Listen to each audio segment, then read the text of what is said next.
Today is Tuesday, August 14th, 2018. Get ready for the Emerging Sea Broadcast System, the Forbidden History Series, what they didn't want you to know, but we tell right here. Now's the time to call your friends, ladies and gentlemen.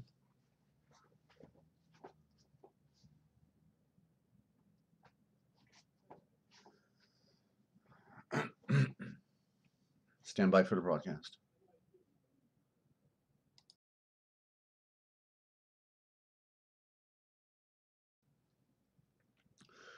We now interrupt your normally scheduled programming to bring you this very important deprogramming program.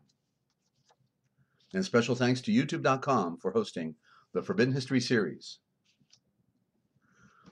Please note that the following views and the opinions expressed on this program are not necessarily the views nor the opinions of the Master Force Group, YouTube.com, Free America Radio Network, our sponsors, our partners, and MFG is a private society. Nothing here is ever to be construed as medical, hate, nor legal advice. And listen to the Forbidden History prime time 7 days a week right here on the realpublicradio.net, because hidden beneath the sands of time lies the greatest of all mysteries. It's the Forbidden History. Unearth for yourself the secret truths that lie hidden just beneath the surface below our feet. What is it that the powers that be do not want you or I to know? Come and journey with us as we explore and dare to know, because it's all right here, coming your way, twice a day, 7 days a week at 9 a.m. and 9 p.m. Eastern Time on the realpublicradio.net, Free America Radio Network. It's what they didn't want you to know that we tell right here. Stand by for the broadcast, ladies and gentlemen. You did tell your friends, right? Well, thank you.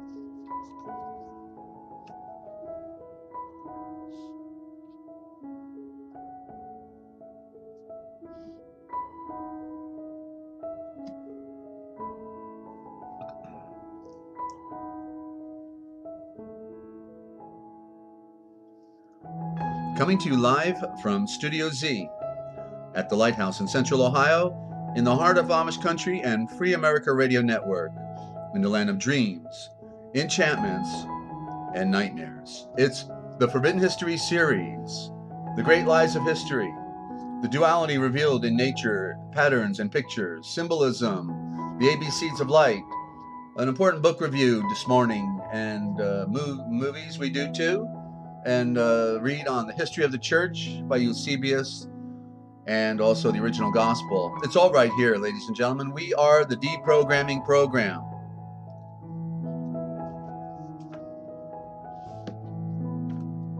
Somebody's got to do it, because it's the battle for your mind, and truth is light, but ignorance is darkness. Yet there's nothing there. You see, that's the problem. And good morning, Lydia, from over across the big water. That's right. Ignorance is darkness, and yet there's nothing there, ladies and gentlemen. I guess that's part bad news and part good news, because it means there's nothing to bind you or to hold you back. You can be set free, because light and darkness are the great antagonists, the one against the other. And you know you love the light. We have to embrace the entire light. And once we can begin then to comprehend the true nature of things as they really are, then we can begin to comprehend that there is nothing more to complain about, because there are two worlds right here. The nature of the darkness, the dark world, and there's the nature of the invisible light. We receive a type when we come into this world, but it yet is based on part lie and part truth. And we have to be able to sift it and see through it in order to get to the pure, unadulterated light. And that's what we do right here every morning on the realpublicradio.net. And you do not know what you do not know until you finally listen in. So welcome to the broadcast, any new listeners out there, and to our friends that come by every day. People say, don't bore me with the facts, just give me the fiction, please, because I can't handle the truth. Well, I'm so sorry. I'm so sorry. I guess maybe you need to go to another channel. And good morning, Sandra. Because if you don't know where you're going, ladies and gentlemen, any road will get you there. But that's not here. And welcome to the broadcast, ladies and gentlemen. I am your host, Desert Owl, a bird who sees in the night. I know they say I'm crazy, but the truth is, I'm not crazy. You're not crazy. They're crazy. What kind of crazy goes up into the sky and poisons their entire planet? You tell me. What kind of crazy does that? What kind of crazy plots and plans the destruction and murder of millions of populations on mankind? That's crazy. That's insane. That's insanity. That is to fit the true bill, demonic and devilish, right? I mean, come on. So, but remember, it is men. It is always men who are having an effect on your world.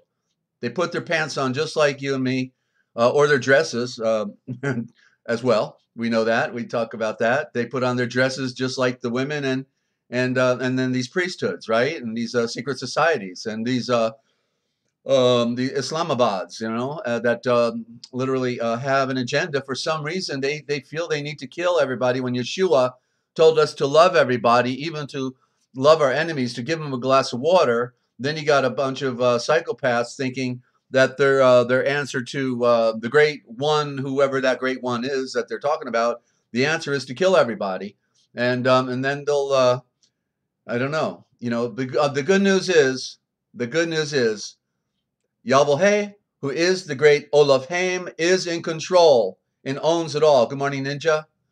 Good to have you.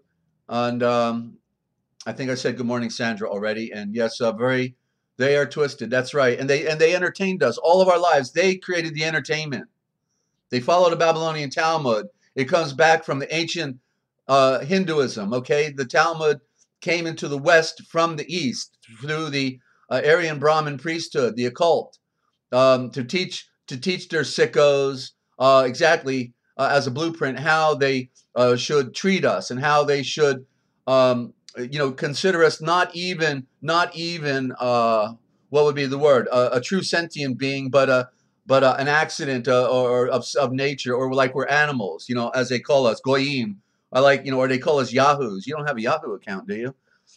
I'm not a Yahoo, okay? And it's okay. You can't escape them anyway that way. They feed us every day with all of their papal bull, right? We're and good morning, Hans. Okay, are you from Germany? Sound like you're a pure German over there. But oh, I see the Lucky Charm. You must be Irish then, right?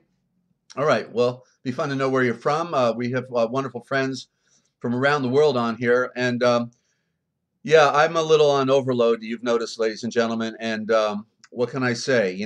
For all things, for all of the things that great civilizations can create, the only thing that they cannot create, guess what? Is light. They can't. They can only imitate light.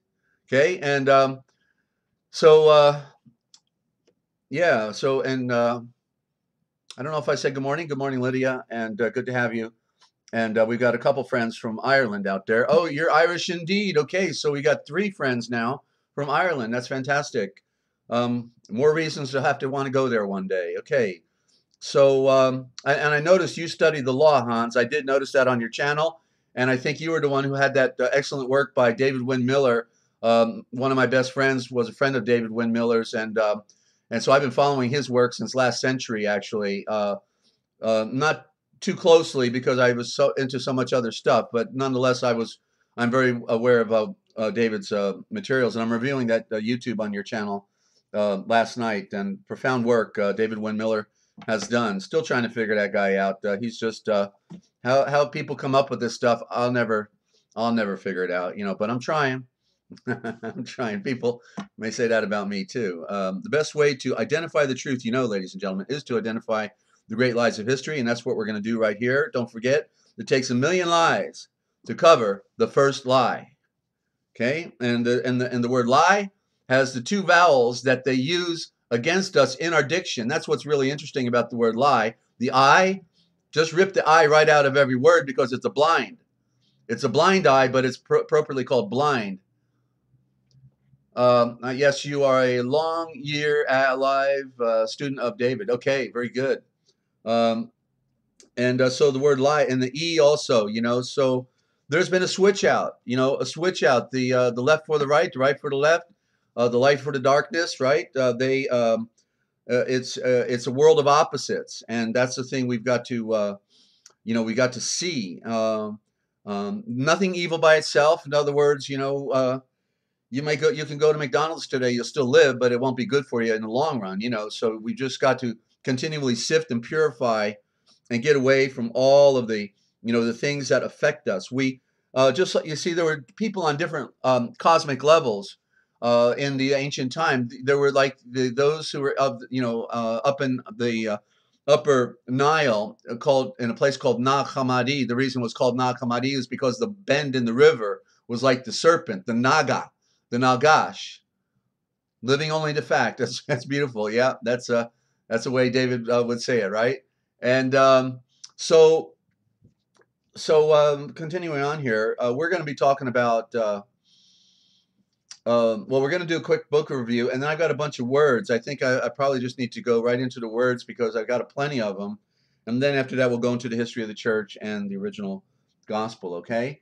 And by the way, if anyone wants to call in real quick, if you got a sky observation, all you sky watchers out there, then you can call in 608-566-7295. And if you're not a sky watcher and you just have a comment or a question, observation of any kind, love to hear from you. Or you're trying to figure out a word, 608-566-7295, 608-566-7295. And then Skype, you can Skype as well. Haven't tested that Skype out on this system, so I'd love to give it a test here one day. And that's a Free America Radio, all one word, Free America Radio. All right. And then, yeah, I'd love to hear from you. So let's do the book review real quick, and we'll be into the words that they killed us with, words that kill, and the pirate sea of words. And let me get a little more light. And I hope everybody's doing okay out there. I know we have even Roger Paul. I read his sky watching report this morning, and apparently his wife has had a stroke. So if everybody could keep Roger Paul, in his wife in your prayers for a recovery. She's lost, I think, like 80% of the mobility on one of her sides. I don't know if it's her left side or right side. I can't remember, but she's sounds like she's in very bad shape. So what a tragedy.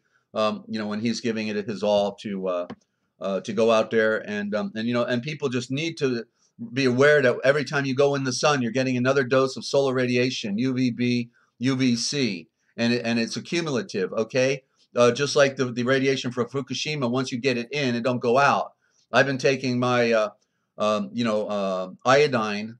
I've been taking iodine or sea vegetable since 2011 when it happened, and you've got to put good iodine in your body so that therefore you flood your body with good iodine.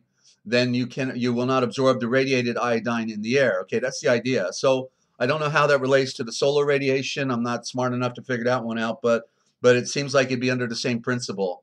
But stay out of the sun. When you go out there, use sunglasses, a good hat, good thick hat, wide brim, the best, goes all around. And then also, a windbreaker. Apparently if vinyl is a protection according to Higher Truth Channel, and I give full credit to everything they say there, then the vinyl, a windbreaker is the best thing to wear outside. Find a nice loose one. I know it'll help you sweat a little bit, but just think of the things you could do. And that vinyl needs to be in your window as well. I put it on my window when the sun goes on this side of the house.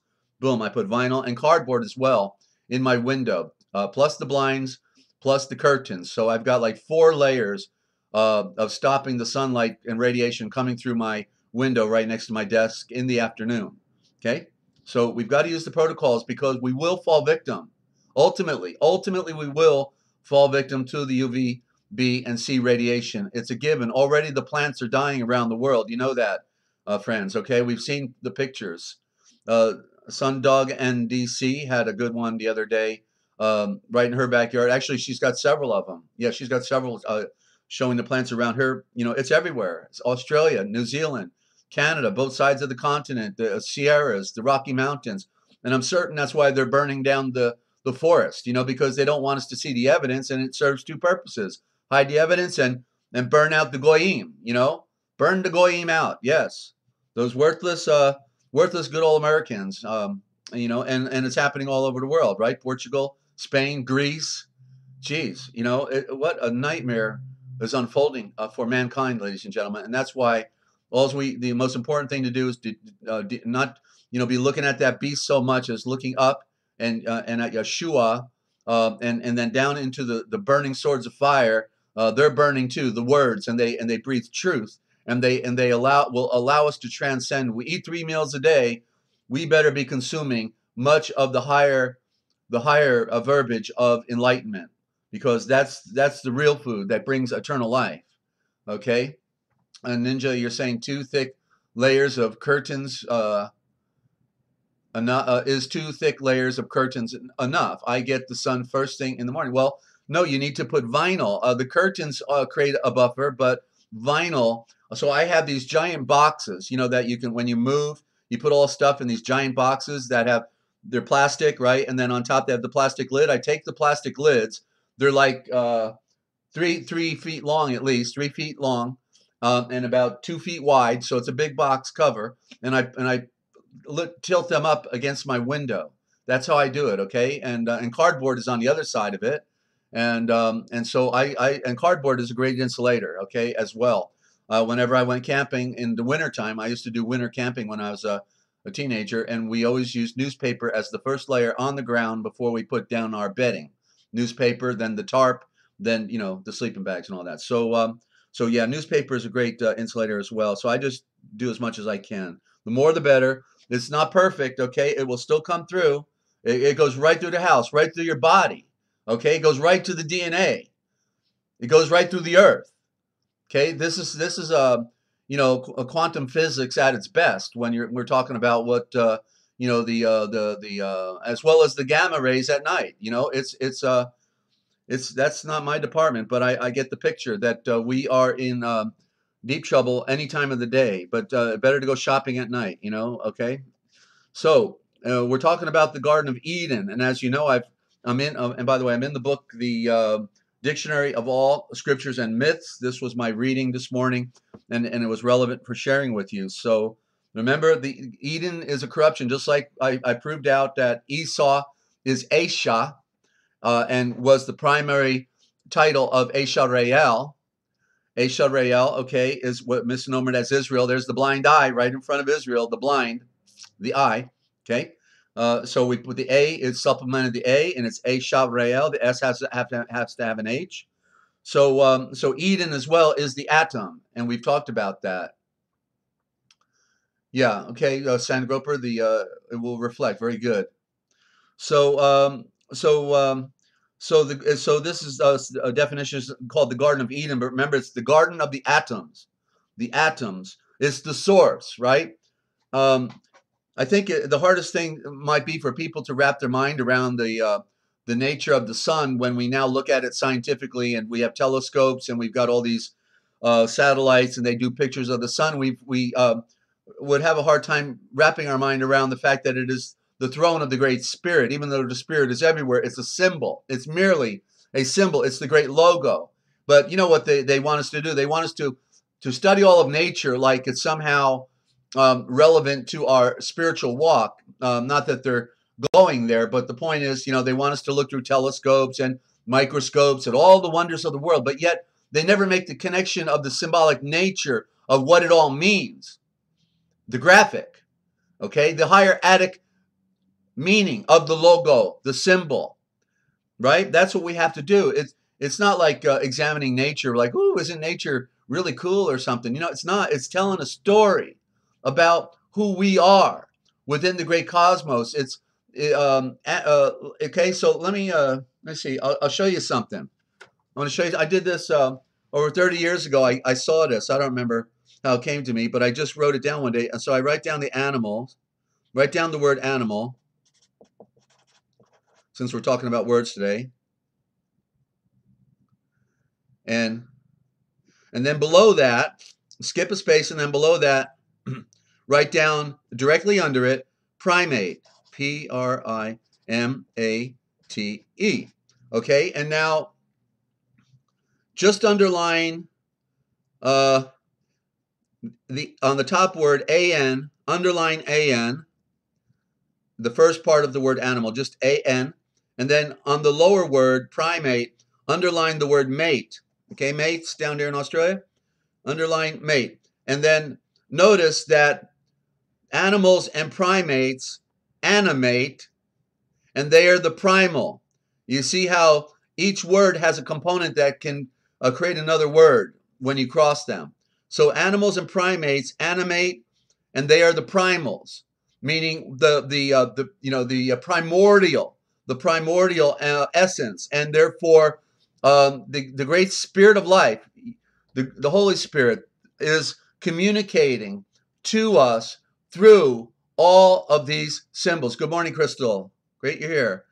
Okay, so they animate. Like we talk the pig. It's not hard to wrap our mind around the pig, right? Don't be like a pig or a hog, right? And so then the thing about the snake, right? The serpent. That one creates the greatest enigma. That's a lot. Yeah, I've got a lot of definitions on that one, and so we have to see with new eyes and realize that the invisible is communicating to us through that which we can see with our eye. And then when we see it with our outer eye, then we have to start to see it with our inner eye. We have to bring in the message. Okay, I'm an owl, right?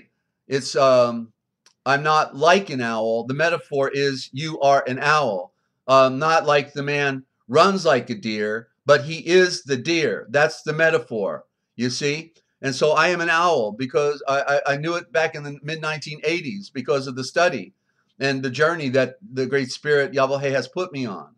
And so I was willing to transcend into the owl because of my being adept in ancient scriptures, history, mythology, etymology, lexicography, all of that. And so I knew clearly I was an owl. And then desert is a metaphor for the earth because there is no water. There is no fresh water.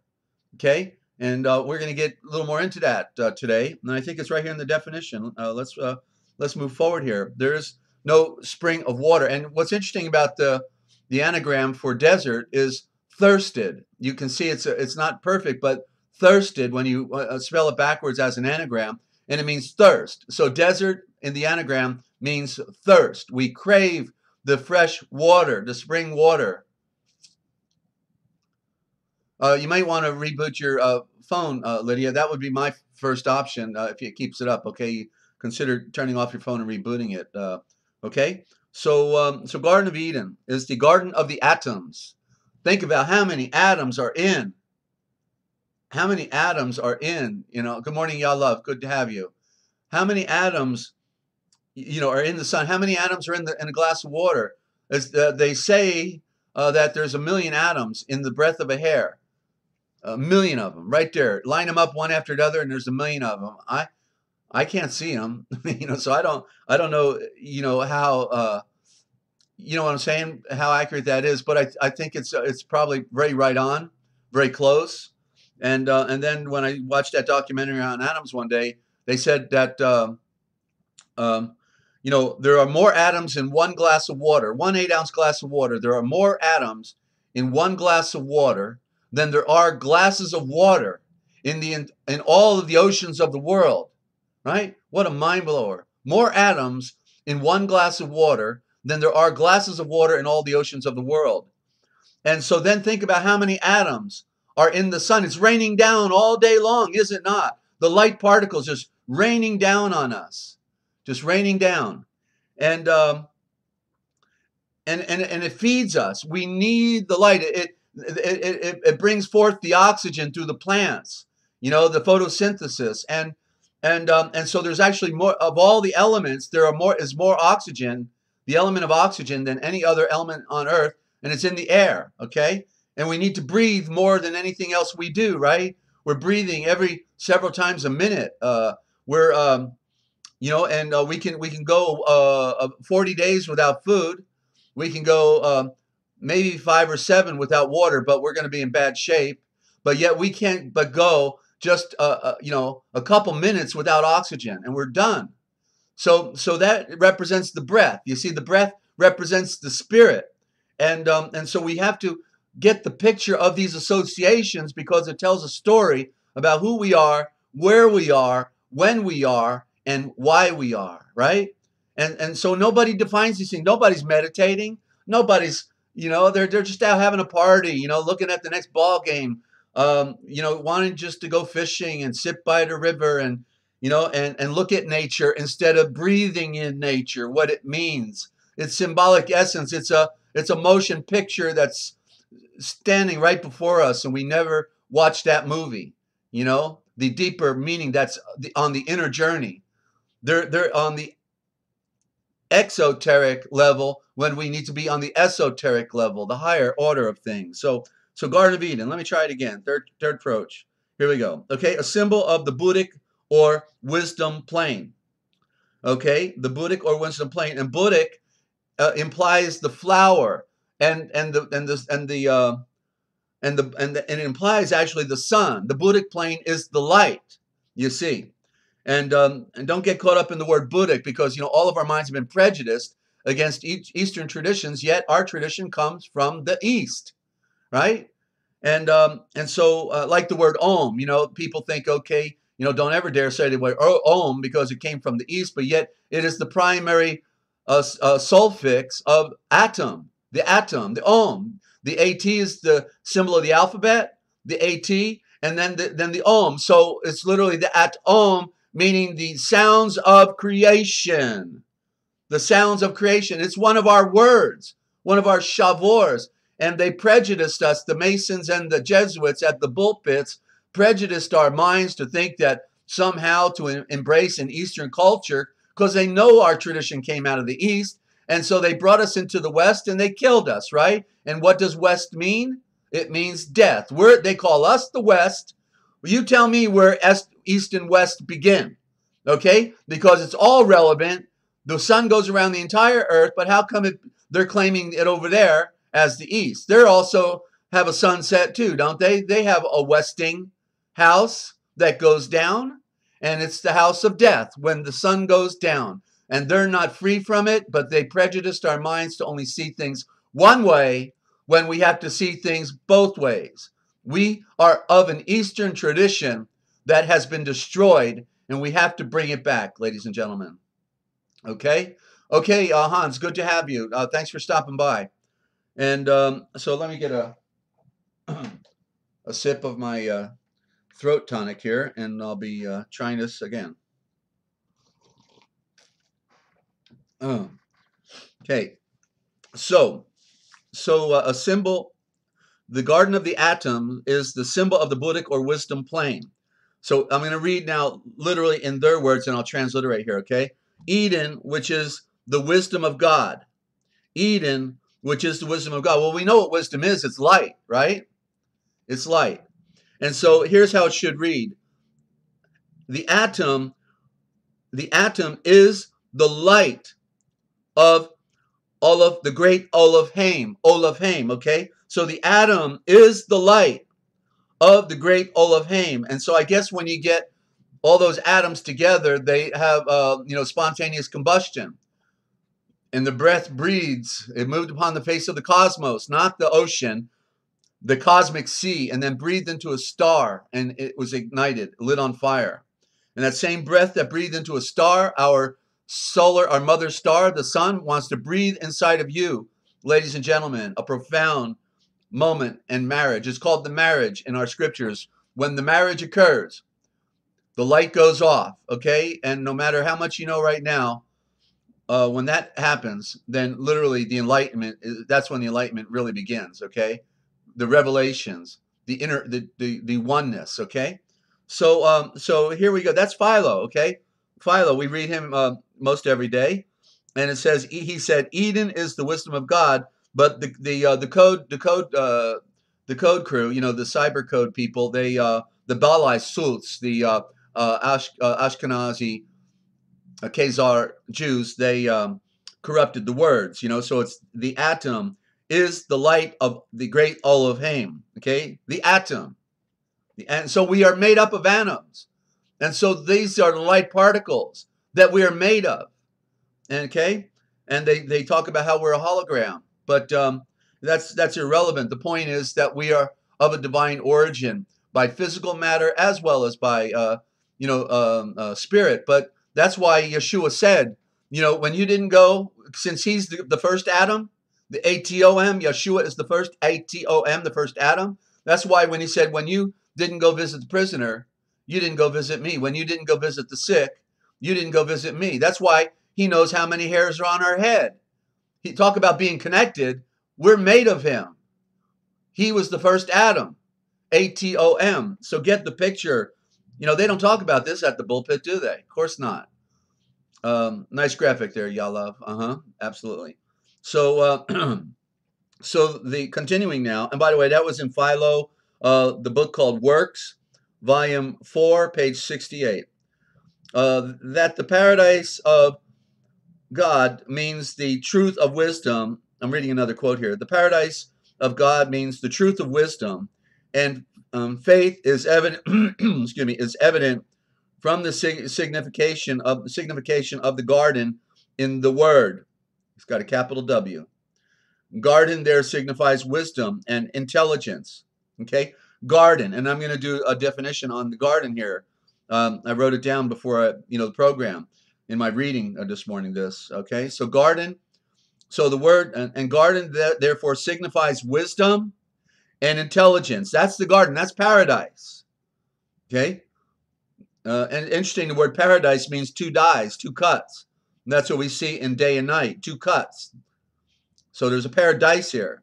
One is light, one is darkness. Because trees signify men of the church, or the body of the called out perfect ones, the perfect circle. And their fruits are perfection of life. Perfection of life. That's your fruit. Nothing. Well, you could have corrupt fruit or perfect fruit. What do you like? You want perfect fruit or corrupt fruit? Come on. You know it. You want perfect fruit. And that's why he said, be perfect, because the Father's perfect. Didn't he make an outstanding creation that is so mind-blowing? We're at awe when we go out into nature, right? Or just look up at the sky, and now we see what they've done to it. Okay, so their fruits are the perfection of life. Nothing else is signified by the garden of the atom. Nothing else is signified by this garden of the atom but perfection. Okay, for by it is described. Realize that everything functions on earth because of the sun, right? Everything. If the sun goes out, it's over. All of our electricity, all of the oil, the petrochemical, that's the blood of a star. That's the energy reserve of a star that cooled.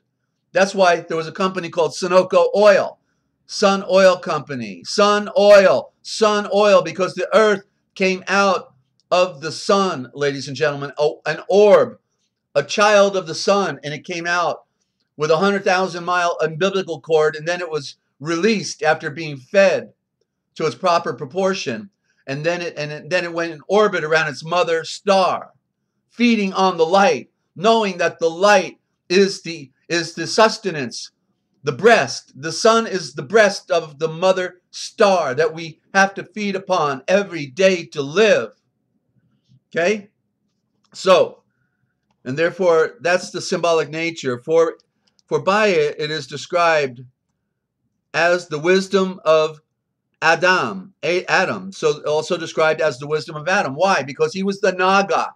He was the wise serpent. He was the one who knew how all things operated. He was the first Aryan that came down with the knowledge that then allowed those who fell, the fallen watchers, to build the great pyramid civilizations and to cut stone like nobody can imagine how they could ever do it. They will never figure it out, no doubt, because it's so fantastic, the genius that they had. It was endless. They made anti-gravity vimanas and flew all around the world. Well, in the illusion of primitive nature, they also sailed their ships. You see, they created two worlds. One was the scientific world, the sun gods, the sky gods, while they had their Roman roaming around the world in ships and primitive ships with the priesthood on it and making people think that, yeah, we're just primitive, poor little people in wooden ships while they're flying silver shining craft around the world. While when they come out with their blonde hair, blue-eyed, white skin, wearing tinseled gold, shining in the sun. Imagine what that would look like to a primitive people.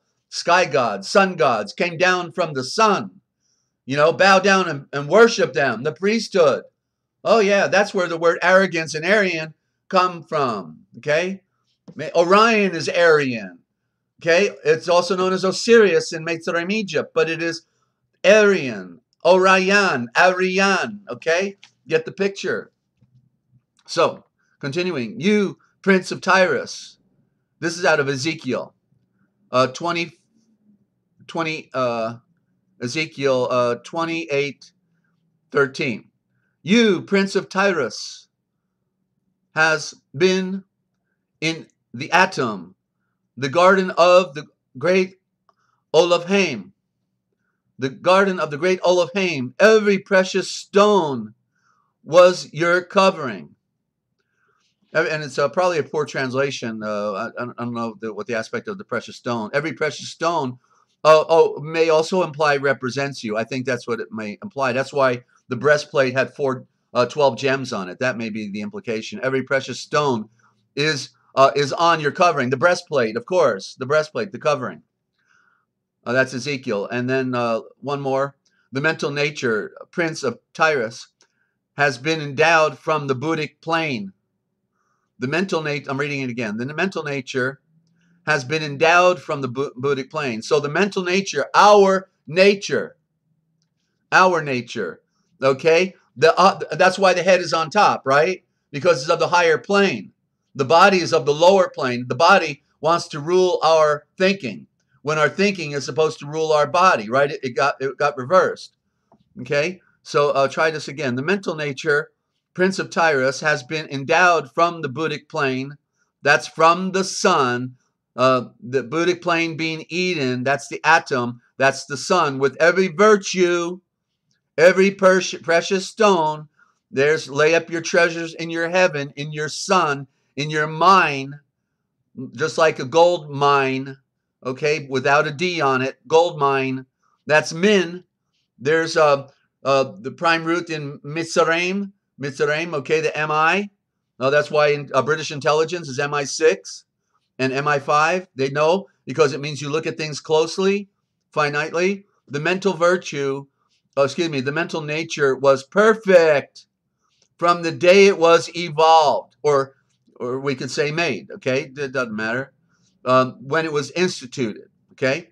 The mental nature was and therefore is. Remember I said there's only one perfect book? That's the mind, if we can learn how to use it. And when we make the connection back with home base, with the light, then the light goes off in our mind and we can see and read things for ourselves, ladies and gentlemen, and no longer need anyone that teaches us, because the same anointing that teaches us about all things is truth. And it is not a part of any lie. That's 1 John 2:27, okay? So till up until the mind was perfect, up until iniquity was found in it, and iniquity is inequity. That means imbalance, okay? That's iniquity sounds like a really bad word, but all it implies is imbalance, inequity, okay? And then and Adam, the prince of Tyrus, then fell. Then he fell. He was made perfect, but he made a conscious decision to move away from the light and the great command in the great mystery. And there you have the garden of the atom, ladies and gentlemen, the definition, misnomered as Eden. I'm going to go to a song break, and when we get back, we're going to continue on the words that they killed us with. We're going to do a bunch of words here this morning, rapid fire.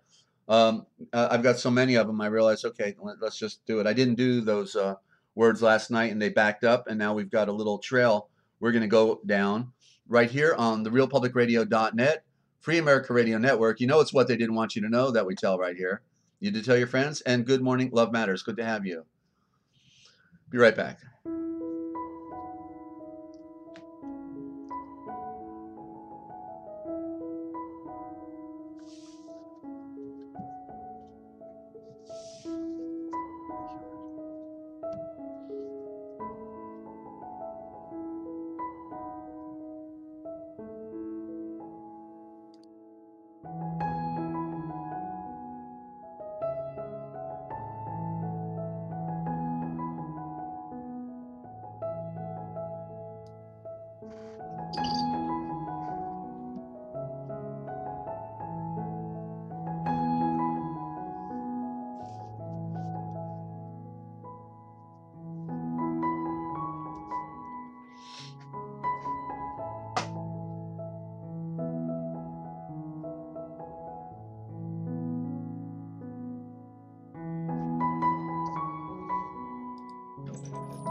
morning, Teresa. Didn't see you there.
And welcome back, ladies and gentlemen.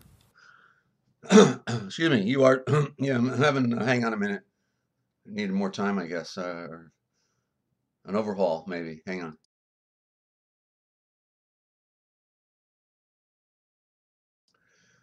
All right, that feels better. And welcome back. I'm glad to have you all. And with all those hearts going around, who can't but feel love, right? I'm telling you. Let me take my multivitamin here. And I'm doing a double today. I'm taking my raw honey. I try to back off on the volume here, but when I start talking about this, I get pretty excited. I've been swimming in all this all my life, and then nobody could figure out where desert's coming from, and people were more easier to send me insults and write me off than be able to see where I was coming from with all this. It's quite an irony because most people are not deep thinkers. Very few people are deep thinkers. We meet them. We may meet them every day, but in the sea of mankind, they're very few. And but even those who are deep thinkers very often are not able to embrace the esoteric.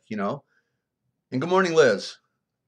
Your stream wasn't showing up earlier, huh? Okay, only just showing now. Sorry about that. Buffering. Now, okay. Yeah, let's just hang around. It'll probably get worse before it gets better. I don't know. I hope not. We got some time together. But it's all recorded, of course, Liz. Okay, so great to have you. Don't hold back, ninja. Okay, coming from a ninja, I would take that certainly seriously. Okay, hang on. I got to try one more time. Hang on.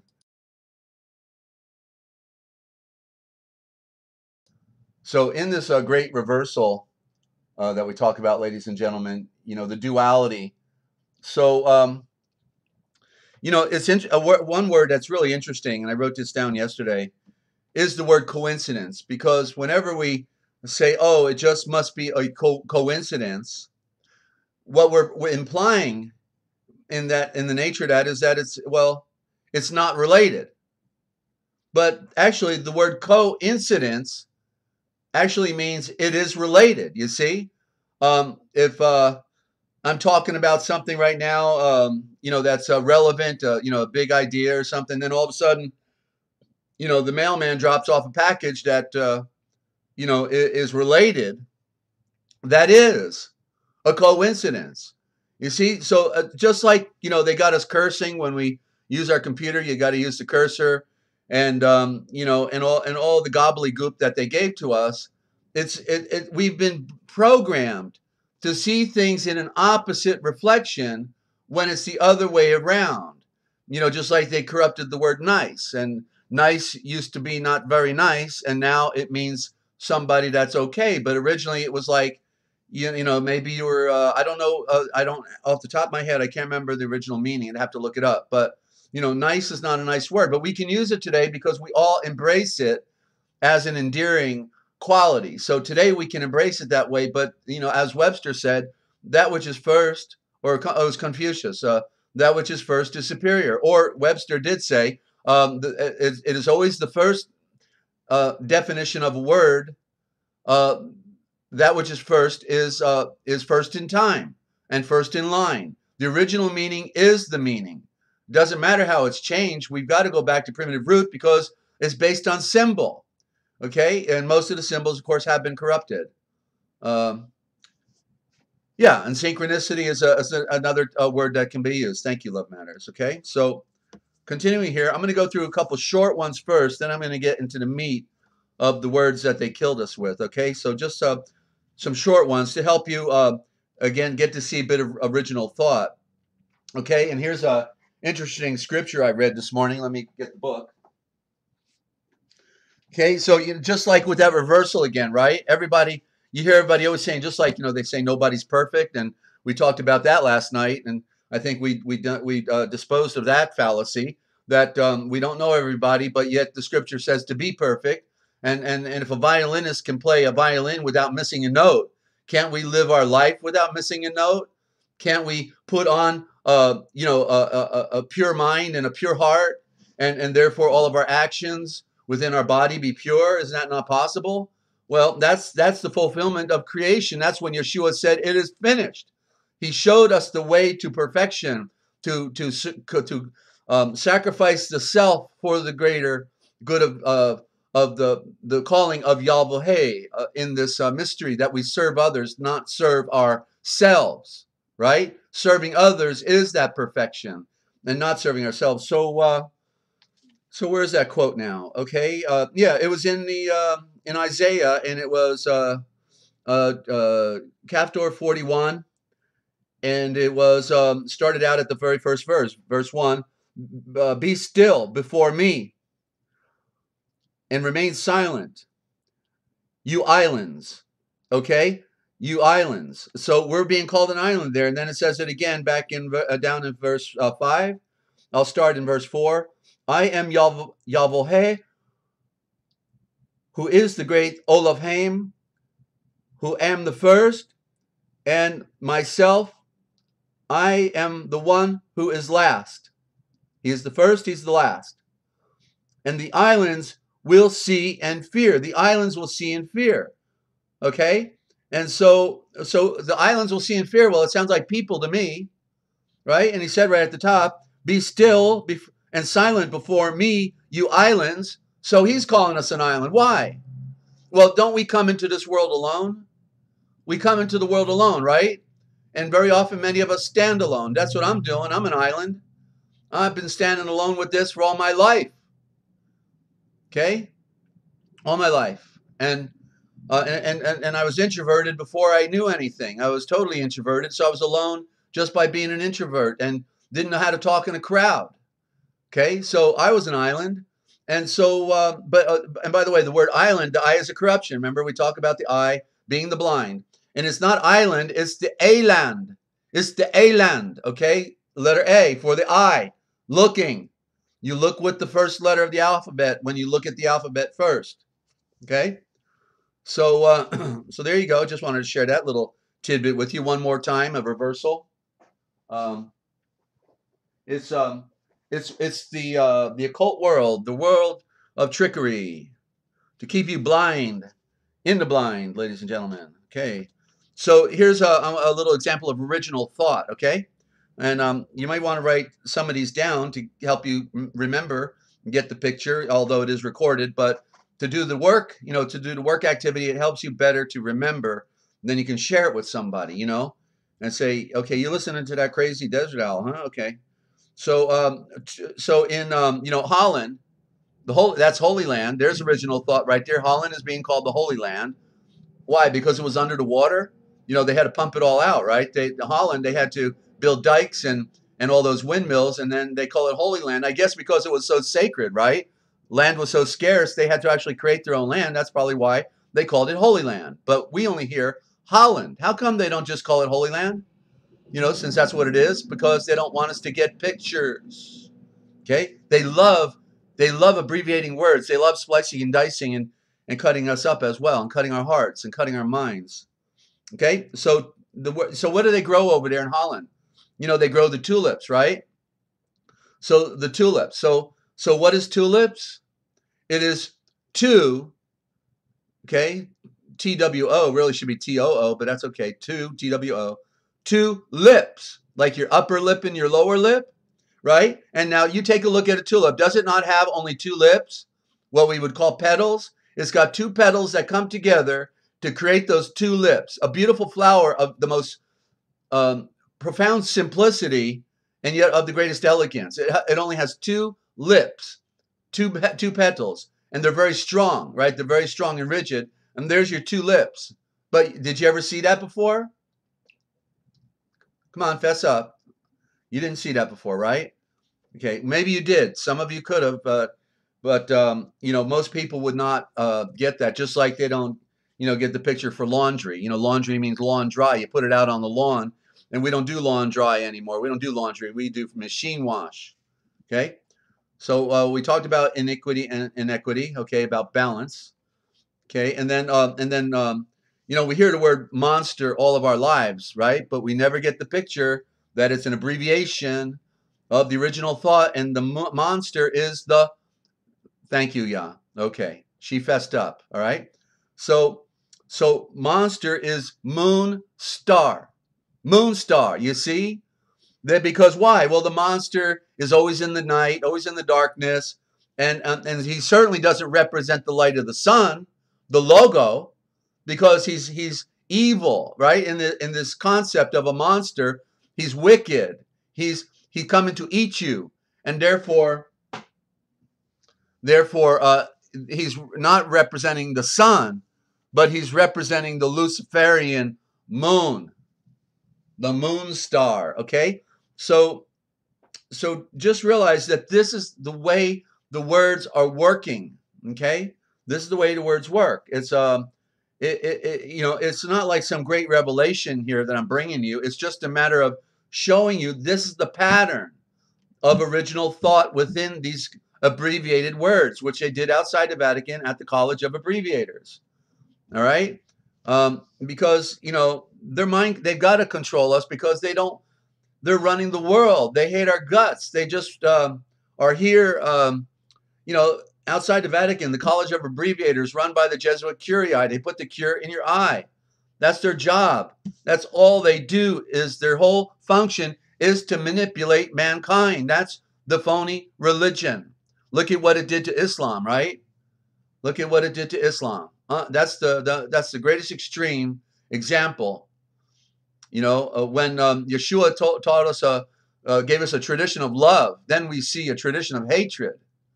That hates us so much with a passion, they stay up late at night dreaming about how they can cut our head off, you know, because we don't think like them, just because we don't think like them, you know. And so, but the good news is many of them are waking up, right? We hear you can see those stories on YouTube. Many people in Islam are waking up, and they come out because they don't want to hate anybody. No baby comes into the world wanting to hate anybody, nor does it have any prejudice or prejudgment. It loves all the different colors of the flowers, right? The black, the yellow, the red, you know. Yeah. So they're taught. They are taught to hate. It's pre-programming. It's preconditioning. It's mind control. And that's why Islam was made by the Vatican as their left arm, to destroy the original Christianity, because Babylon is phony Christianity. That's the Vatican. Okay, so the word Almighty, that's a code word. That's a power word. And there's the MI as in Metzorem, the primary prefix of Metzorem. And thank you, Sandra, for your comment. And okay, and Ninja, you're saying, okay, it's a no for me too. All right, you fessed up, didn't you? Okay, thank you. Okay. Okay, so Almighty is all. Here's the word. Here, you got 1, 2, 3, 4 words in Almighty. So write it down. You're going to get the picture. All right. Almighty. ALMIGHTY.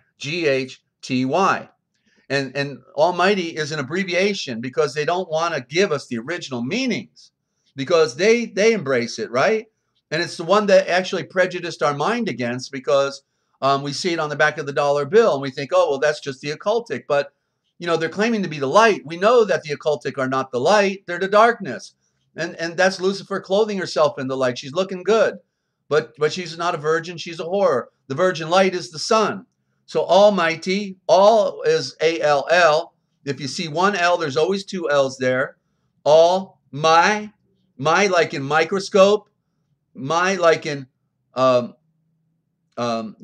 microcosm, my like in in looking, it's in looking, like minutes, mi, they're very small, minutes are small.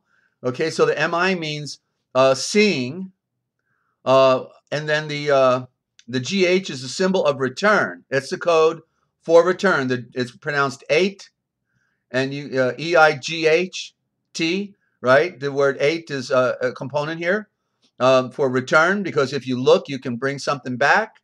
And then the TY is the TAY, the Te, which is the original word for light, one of them. And the AY is the I. So it's all there, okay? So Almighty literally means, so if I were reading, and when I read the scriptures, I prove it out, because if you change the word while you're reading, you get it, okay? It means the all-seeing eye of the return. And typically in the context, it's about those who went away or fell. And so rather, and that's why the word Almighty comes up, because it's about restoring that which went away. And so it is the all-seeing eye of the return. So when you read your scripture, if you transliterate it that way, you will see it. You will see it fits within the pretext of that scripture, okay? So, and that's a power word. That's a powerful one to get the picture of, because it's about the harvest, right? The return. We fell from the light, and what was Yeshua going to do? To bring us back to the light, to save us. That's the eye of the return. The light, the sun, the logo, the shavor, the royal flaming sword that shines every day up in the sky. It's a royal flaming sword, and it is the word, the shavor, the shower of the light particles. It also then creates the physical rain, the light, the water and the fire. Okay? It's all interplay. Okay, so I learned, from our friend in Germany that listens in, from Yah Love, that the serpent, when you stand in line, they call it standing in the snake, which is synonymous with therefore standing in the serpent. So just like we talked about, you put on your shirt and your pants, and if you say it 3 times fast, you get the picture. You are the serpent. Shirt, pant, shirt, pant, shirt, pant, shirt, pant. Okay, you're the serpent. They're telling us, right? The sporum, which is incorrectly abbreviated to sperm, is sporum, and the sporum, when it comes in, we came into the world, we look like the serpent, right? On a microscopic level, micro, right? And if you go surfing, you're riding the serpent. Okay, so apparently in Germany, when you're standing in line, they say you're standing in the serpent. Why? Because you are the serpent, and you're standing with all the other serpents. You see. So we're going to talk a little more about that coming up in the next word here, because we're now going to talk about garden, and then flowers. And I'm at this point, I'm not sure which one should go first, so I'm going to play it by ear and see where it goes. Okay, but the garden. That's I was reading that definition, right? And then all of a sudden I said, okay, yeah. So I know the word garden is not correct, because literally garden is a corruption, and it means the den is synonymous with down, like going down. You can see the primary root, the D and the N, but also dome. You remember that the N is related to the M as well. So it's the gardom, it's the gardown, and so it means the gar is war, G is the symbol of the sun, but it means the fire, the power of fire. So because the AR means power, so garden literally means in its essence the judgment of war, or war. And so that's why in flower. So now I'm going to jump over to flower real quick, because flower, in the literal sense, you can hear it. Literally means, and write it down because you'll see it that way. Okay, you got to see it with your eyes. You got to hear it. You got to see it. And so flowers means the flow of war. So the thing that they think is so sweet is like the flower of the field, and they call it flower, the flow of war. Flow of war. You hear flower in it, right? Flow of war. Okay, that's just like I'll give you one more example. In the war, since we're talking about war, when they got injured, they said, so if you got injured, then you were lucky, right? Because then you got to have some hero wine. They say, hey, bring him over some hero wine. He's hurt. Okay, the hero's wine. What is the hero's wine? It is the poppy. It is the heroin. Once you get the heroin, you don't care anymore, right? You're feeling pretty good. Way to go, Ninja. Yeah, so the hero wine is the heroin. You see it? The abbreviated word? It's not heroin. It's hero wine. Why? Because they knew they needed it in war. When you get injured, let's take away his pain, and he won't care anymore. And then we can fix his wounds, right? So that was the primary, institution for repairing an injured body. Give him some hero wine. He got hurt. Yes. Give me a double dose, please. Okay. So I'm going to go back to flowers, but now I want to go back to garden, because the original word for garden is gan, G-A-N, and this is key. This is key because once we take it in reverse, it's telling us the story of what the garden is. The gan, G-A-N. Okay, and then when you spell it backwards, gan is nag, N-A-G, the prime root of naga, the nagash. That's what Adam was. He was the primary nagash in the garden. Of course, we know our great Olafhaim, Yeshua, is the supreme. He's the great Olafhaim, and the great Naga. He is the great Naga. But Adam, A-D-A-M, A-D-O-M, A-D-A-M, on the earth was the supreme Naga on the earth. He was the big serpent. He was the one who knew more than anybody else, or Eve was. There was other civilizations already here. But he was the one who knew how everything operated. Why? Because he was with Yeshua in the Garden of the Atom.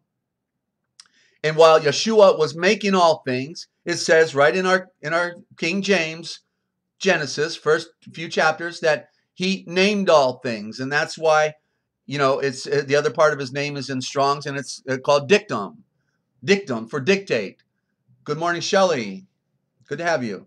So you're going to have to hear the replay. That's all I can say, Shelley, but good to have you. Anyway, you're right at a crucial point here. We're talking about the word garden.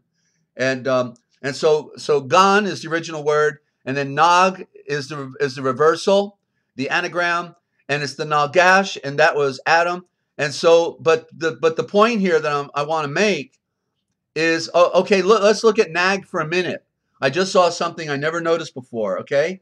The revelation is continuing, and it's an endless journey of discovery. There's two words here. I just saw it. In nag, you got the capital N, meaning that which came down, the prime symbol for that which came down, the division of light. And then we got AG. And AG is the prime prefix for agriculture. Agriculture. And so what does agriculture do? It snakes its way out of the ground. This is I didn't see this until right now. And it fits what I was just going to say. What was I going to say? What do we find in the garden? The serpent, right? But it was the nagash in the Yiddish Hebrew, but they lied to us in the King James. In the Masoretic text, they lied to us. It's the nagash. It's not some dumb little, snakes don't talk. You know that. Snakes don't talk. So who was doing the talking here? Well, maybe it's the one who had the ability to communicate that was put in him when the gnosis was breathed into him by Yahweh, right? So literally, what is the naga in the garden? Everything. Everything is the serpent. Okay, here we go. The alphabet, words, a vine on a tree, the ego, the flesh, the sex organ, plants, the wave of the ocean. You go riding the serpent when you go surfing. Nature, it's all serpent, ladies and gentlemen. The proton going around the electron of the atom, the planet going around the sun. It's all serpent. Everything is spinning, twisting, torquing, mixing, evolving, growing. Okay? And that's the mystery. That's what you have to recognize, because we want to think the serpent by itself is evil, and it's not. It's a teacher. That's why Yeshua was called the Naga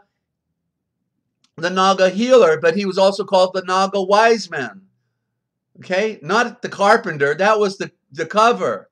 They went to see him, said, go, let's go to the Naga healer, or the Naga, because just a carpenter is a Naga. You see? It was easy for them to switch it out, because the Nagash is the carpenter also. Why? Because he's the wood twister. He twists the wood. You put get some water, get some steam, get some hot iron, and you can twist and bend the wood to make furniture or what have you, a plow.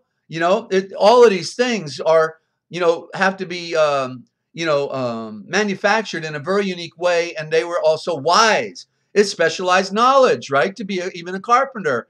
Everybody can't do it. It's secret knowledge in some arenas, just like working with steel, working with any type of technology. It was the family tradition. You don't give out the secrets of the family tradition when you're in the ancient past, because then you lose commercially. You got to feed your family. You want everybody coming to you, not to somebody else. So get the picture that the word for garden is gan. Backwards it's nag, and that means the serpent. Therefore, everything in the garden was the serpent. Everything's here today, gone tomorrow. Has a beginning, has an end. The serpent eating its tail, going around, generation after generation, going down in the line of the serpent. So it's a great mystery, ladies and gentlemen, but they don't teach this in the pulpit nor in school, do they? And yet it is a fundamental truth that I'm sharing with you today. And as Yeshua said, you would know the truth, and then the truth could set you free, because we are in the grand illusion. This is not real. You want to tell me psychopaths coming out to kill us is real? It is in the essence of what this nature is, but remember that the followers of Yahweh and our great Olaf Haim, they willingly went to the lion's den. They willingly went to the cross. They willingly went to the fire, and it said that they had victory. Why? Because they could see the illusion of this world, and then they could be set free, because we are not flesh and blood. We are spirit. It's like your house, You would walk in your house and say, hey, this is me, okay? Everything you see here, this is me. No, it's not you. Never was you. That was an illusion in your own mind, Glad you're enjoying it, Shelley. Glad you made it to the program. It's and it's taken a lifetime for me to be able to really breathe it this way. It's just right now ready to come out, because I've been on a long journey in the wilderness all alone, and I'd rather be alone, with the truth, than in a sea of lies with a bunch of liars and hypocrites, because I imagine the people that have been dedicating their life to a lie, and then in the end they don't go.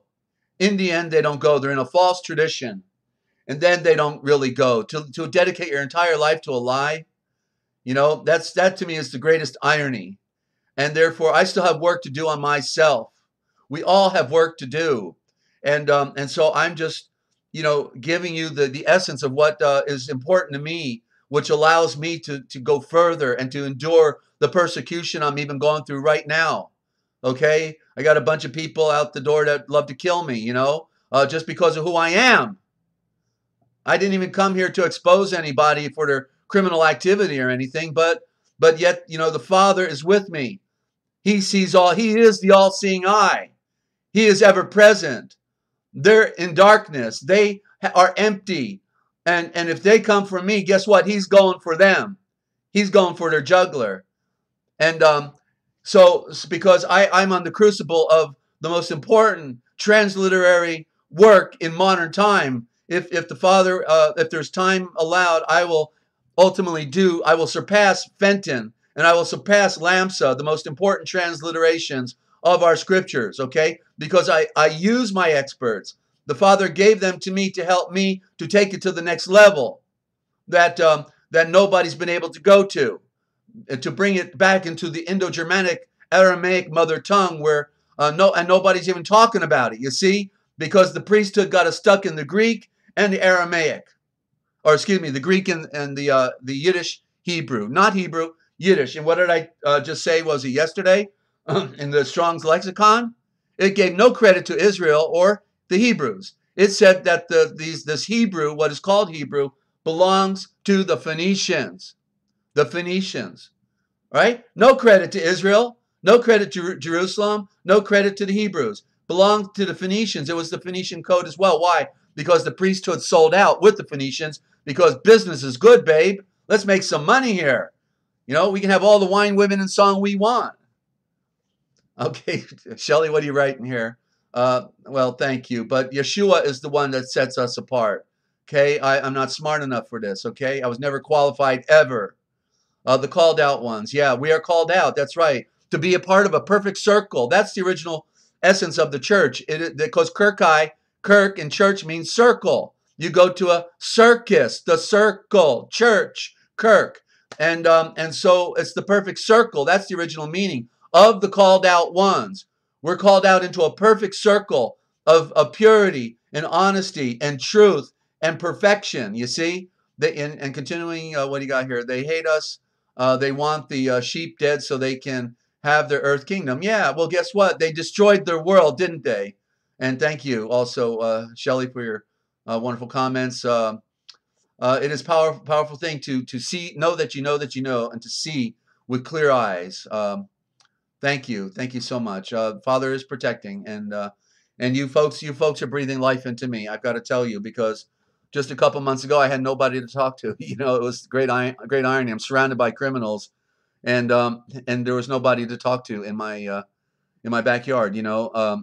Other than periodically, if talking to a friend on the phone from the past, but. So now, and this was part of my vision. I know it because just before I came up here 4 years ago, I had a vision of light 1 week before coming up here. And then I come up here in this persecution, and I'm wondering, okay, what was that vision about? And so I knew it was something that was going to happen. And I didn't know how or what it was or anything. And now I know that it was ultimately being able to have a voice again after 6 years of not broadcasting, to have one more time, one more shot at the end here, what looks like our end, when they've destroyed our world, to be able to express the original thought in diction, in order to help wonderful people like yourselves to be set free. Such big hearts you all are. You all, many of you have families, and you want to give them the truth as well, and and to deliver their souls from this dead earth into the light. And so Yeshua didn't do this for me, okay? He did it for all of you, because you're so smart to be able to know truth when you hear it, and to be able to embrace it. And I know you're still sifting it. It'll take a lot of sifting to get to the many more levels there are. And as a great sage once said, thank you, and I love all of you as well. And as a great sage once said, no matter how big our horizon gets, no matter how much we continue to learn, how much we continue to grow, we will always be at the beginning, because it's infinite. And so we're all, on the same equal plane in regard to that, So it said we had to make our calling and election sure, make it absolute, to know that we know, not be fooled ever. You can see the scam coming your way, whoever it is, whatever it is. And then the Father, when you're so connected, then he lets you know when it's coming in a special way. That's yeah. Uh, I've got stories I could share with you, friends. But anyway, getting back to the burning swords of fire here. So I'm now on that word flowers again, okay? And so now right underneath flowers, and I just saw this for the first time yesterday, okay? It's like, wow, how come I didn't see that? But, it's a continual unfolding. So the word flowers, right underneath flowers, now write down this word, letter for letter, letter for letter, okay? Directly underneath, Flavors. Flavors. Flowers are flavors. How did I ever miss that one? And why? Because of the many colors, right? But not just because of the many colors, but because of the many smells that they all are different, right? This one smells. The rose has its own unique smell. Another flower has another unique smell, and so those are the flavors of the flowers. It's the same word. They have the same primitive root. You can see that. I know you can. And so what's ironic then is we find in the first part of flavor, where we get the word fillet from, because when you make the fillet, you're cutting special sections out, right? You're cutting. But then we get the word flag. And so within these flavors, then we ultimately get, remember I said flowers also meant flow of war? But the flavors then means the flag of war. Flowers is the flow of war. Flavors is the flag of war. Remember, were and vor. Vor is correct, and it's vortex. It means the center. And so when you're in the heat of the battle, you're at the center of the warfare. And so flag of war. And so what is the flavors then of the flag of war? They are all the different colors, which imply on how it operates, like the red, white, and blue, or the white, green, and orange in India. You see, those are the different flavors, which are the different colors on the flags. They tell you who they are, where they are, what side they're on, and a whole lot more in the secret arena. Okay, so major revelation on this one, friends, and I'm hopefully one day I can put all this in a dictionary that I haven't been able to really properly produce yet, because everything is a supplement, that I've been doing just so I could do the transliterations, because I can't remember all this stuff. That's why I have to do the dictionary. Okay, so now the power word, and as I've been saying it, just like me writing it down is not enough. I've got to say it. I got to repeat these shavors over and over, because then I get a feel for them. That's how the perfection ultimately comes. Ninja, you spell it like this, Flavo. Well, that's more of the British style of spelling, but the U can come out. The U is a corruption, and therefore it would be Flavors. Many of the words in the British English are like that with the U. Like what's an example? I can't think of one off the top of my head, but there's many words that have the O-U-R, and then in our diction it's O-R. Okay, and yeah. Let me take a sip here, and we'll be on Elohim. I know that, Ninja the other day, you wanted me to go into Yahweh, and well, I realized we need to do the same thing with Elohim, because I keep repeating it. It's one of the main words that I use, but its original form is a little more obscure for people. And Savior is Shavor, the royal center. It is the word. That's right. Yeah, thank you. Thank you, Lynn. Colors, Colors is Colours in the British English. Yeah, that's right. That's another example. Which shows, and that proves one thing, that they're not following the original thought. That, you see, it's not like we can, there is a primary root form for everything. Yeah, way to go, Lydia. And so a primary root form. And we have to identify these what we call parent roots. And so the parent roots are the foundation of the shavors. And then we can modify the words, the shavors, with vowels.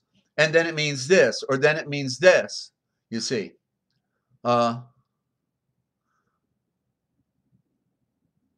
Do you want me to call so you can teach? Well, I'm on a roll here. I'm gonna if you want to call after the word, unless you have a comment or I'm not that I couldn't use a break, but I'm not sure what you mean by that statement. Um, I'm on Elohim, and let me try to knock this out here, and then we'll be in the book, The Piracy of Words. This was the last 3x5 card I have here, and I can see the clock ticking and also my voice, and I got a read to do also. But if you have a comment, a real quick comment or a statement you want to make, after this card here, after I do this one, then you're welcome to call real quick, and we can say hello if you need to. And so Elohim, is the corruption for what we use for God, right? For God. So in other words, Lord God is Yahweh, who is the great Elohim. Elohim is the correct way. See, I had not been pronouncing it correctly, and I just realized it literally, I guess yesterday, or within the past 2 days, because I was saying Elohim, olive. You see the word olive, but the pronunciation on the O was incorrect. It's Olav, Elohim, and so olive is Olav. What's the Olav? Well, the O, that's the secret primary symbol that's underneath the letter A, right? The A is the compass, and it makes a circle, right? And so the Olav, what is that Olav? What does the compass do? It makes a circle. And so the architect's compass with the two needles, or the pen in one side and the needle in the middle, it's creation, right? So the O symbolizes creation. It symbolizes the sun, symbolizes the moon, symbolizes the earth. And so the Olav is the olive. That's the original way to say olive. It's the Olav. Why? Because O also means true, means completion, means cycle, means perfection, means oxygen, what you need more of than anything else. And there's more oxygen than any other element in our universe, and or at least on our earth. So the olive is the Olav, which means it's the true love. Why? Because the olive is the primary symbol of the truth. When David was anointed by Samuel, what did he put on his head? He anointed him with olive oil, the true love, the perfect love, the complete love, the total love, the return of love. So the olive being, the Olav then being the very product that we symbolize as truth, the olive oil, it also lights the lamp, right? So truth, when you have the oil of truth within you, then you're one of those virgins with the oil lamp ready to be lit upon fire. And that's when the great breath of the wind and fire can then breathe in you, and you are ignited and become a star, a blazing star in the darkness that others can't miss, you see. And so the Olav is the olive, and it is the truth. The truth is the true love. That's the true love, you see. Your mother wouldn't want to lie to her baby, right? What mother would want to lie to her baby, right? Our love, there's another expression of it. It's our love. It's the love that we choose, the true love. And so Olav, Haim, the Haym. Okay, so it would be like this. If you want to spell it, it's the O apostrophe, capital L, O, V, no E because it's a corruption. No E, then apostrophe, Haym. So it's O apostrophe L, capital L, O, V, apostrophe, capital H, Aym. And so in the Olav, you then get the anagram of love is vol. Vol, V-O-L, for volumes. Okay, volumes. And that's why volcano starts with the vol, because it's an endless volume that comes out. It's the vol. And therefore, when you read it backwards, it's the love. Isn't that the love? The infinite nature of our maker, right? The great architect. He gave us volumes, the endless reservoir of produce, of mineral wealth, of ocean, of cosmos, of idea, you name it, it's volumes. It's endless. There is no end to the volumes. Aleph Haim. Thank you, y'all. Very good. And of course the capital letters are primary, but the small letters do have another code system that I haven't really touched on here, and that's once I get the notepad touchscreen, hopefully within a week or so, I'll be able to start doing a presentation, on the screen. And so love is volume because it's supposed to be endless. Our love is supposed to be endless. And then in the HAYM, you see the prime root of may, okay, in the anagram. And then the H is the breath, okay? And so may, the Olaf Haim, there's the breath, the he, aim, what the breath is aiming towards, it's aiming towards that perfection that we find in May. And what is May? May is the precious month, right? May represents Mare. There's her name, right? Mary is in the word May. May is an abbreviation. In fact, May have originally been Mare, you see, because of the beautiful springtime. My birthday's at the end of May, and it was always a special time to have my birthday at the in the month of May, because I always knew it was school is over and the flowers are blooming, and we just had April showers, and everything's beautiful. You got what they call that spring fever, and as a youth, you felt spring fever. It was the best time of year, right? Before it gets too hot in the summertime. And so there is the Olaf Haim. It's talking about paradise, about bringing back, you see? And so we fell from the light, and we want to become Olaf Haim. We want to put on that perfection and that light and that infinite love, the Olaf Haim, love that gives and doesn't need in return, but only wants to give, you see, because it's the way of the Olaf Haim. So the aim is therefore the perfection of creation. And so therefore, Olaf Haim actually means the true love in the breath of the many. The true love in the breath of the many. That's the lexicography. That's reading the symbols. That's reading the code. And so Elohim is the corruption. It's the abbreviation. It's Elohim. Elohim is the corruption. And it's taken a long time to see this, friends. And it just really has come on the table now.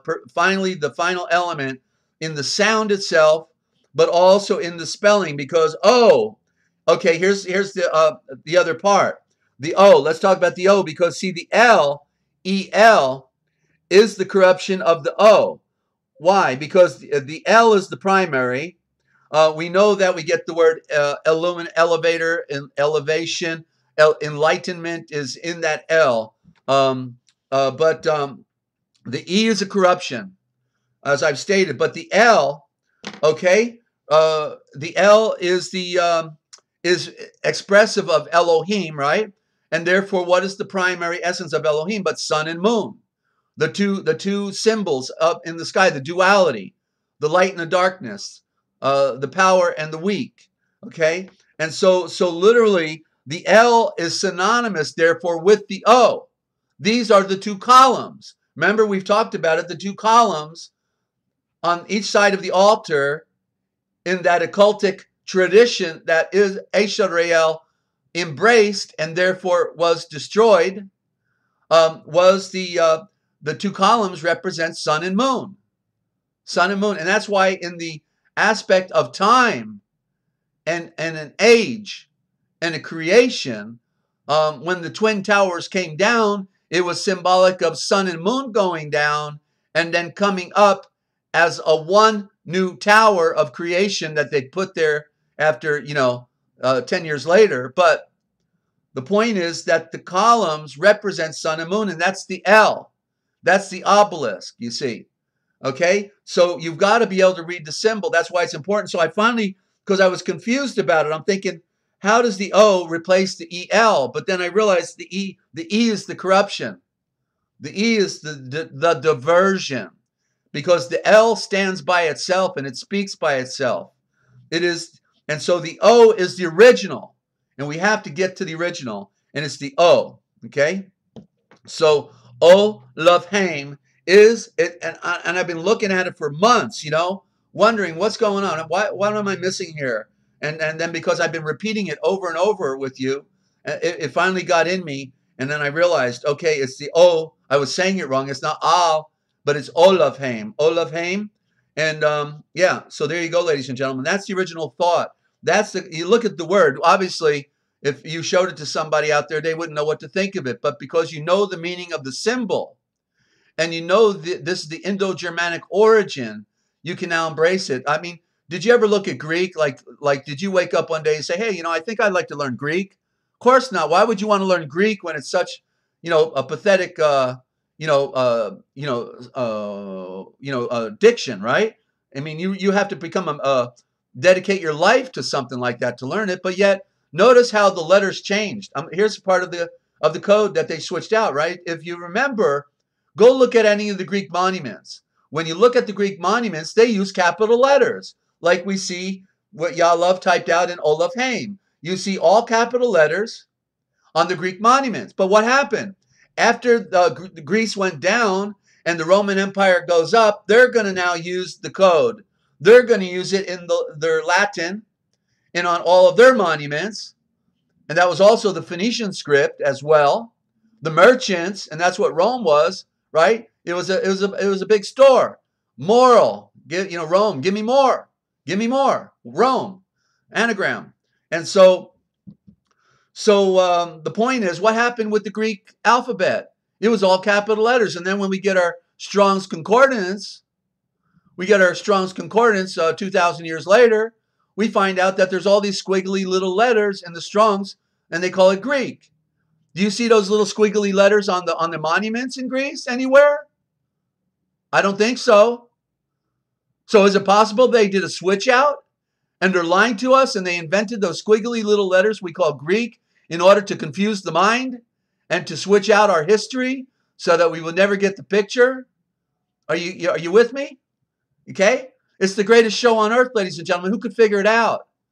It's only revealed by the great white serpent, Yeshua, the cobra, the supporting brother, cobra, my co-support, you see. Words are not evil by themselves. Symbols are not evil by themselves. They tell a story. Okay? And the snake sheds its skin, right? The snake sheds its skin. Isn't that what we were supposed to do? And that's why on the man, they had to do the circumcision in the old custom, not in today's custom, in the old custom, because it was symbolic of shedding the entire body. The entire body has to die. That's what, Moshe puts the serpent on the cross, says if you got the sting of death, and if you can see it, you can live. And then 1,500 years later, we see Yeshua nailed to a cross saying, finally, after all this time, says, it is finished. It is complete. Okay? We've got to see with new eyes, ladies and gentlemen, and breathe deep, because it is deep what they have done to us. And Ninja, if you have an inclination to call in, then this would be a good time right now. I'm going to go to a musical interlude, okay, just to rest my voice one more, and then we're going to be on the history of the church and the original gospel, unless Ninja wants to join in real quick for a comment, okay? So I'll be right back. You are tuned in right here to the realpublicradio.net, Free America Radio Network, and you did tell your friends, because after all, you wanted to know, didn't you? And I'm sure you have some friends that are trying to figure this great mystery out, and it's a tough one. And we've got limited time, ladies and gentlemen. Don't go away. I'll be right back.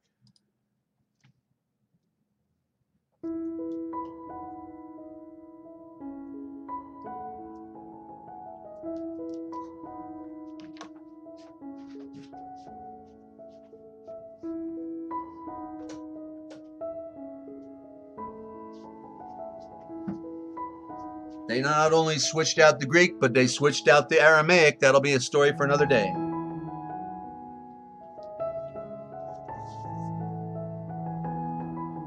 And they put it right on your driver's license.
And welcome back, ladies and gentlemen.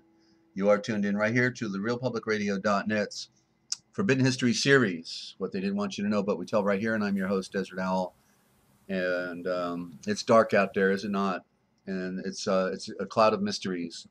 And apparently nobody's giving it straight, ladies and gentlemen. The great irony. I know there's people out there that do know the truth, and many people have part of the truth, and they're trying to do their part. You know, the thing that's interesting about the English diction, the Anglicers, the hookers, they're trying to get us on the hook. Is that the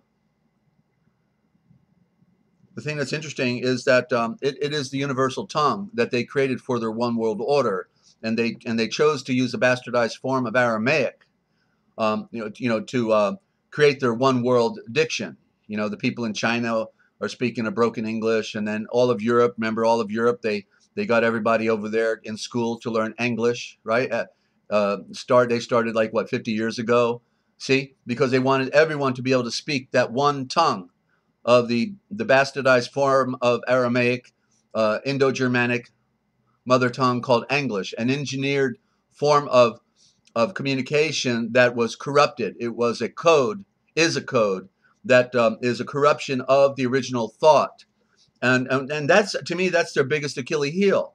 You know, like, why didn't they just make up a totally new, way of talking and just make it mumbo jumbo and be done with it? And we never would have had this experience, this ability to follow the trail back, because it can be back engineered by knowing the parent root form. That's the serpent. See, the father of light obviously put that in their head when they were going to scheme against us, and they thought they were so clever, just like they thought they were so clever to spray the skies and then destroy the ozone layer. And they literally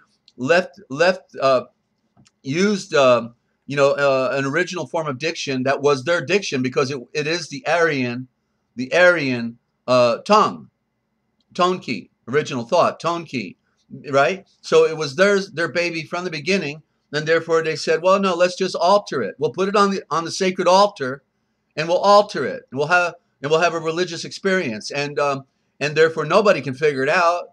Not even Desert Owl is smart enough to figure it out, but they didn't count on the fact that Yeshua had been there going along for the ride all the way, and therefore knew their tricks and their trap and their trade and their craft, and said, so now I'm gonna be revealing it to the people of the earth, because it's the way back home.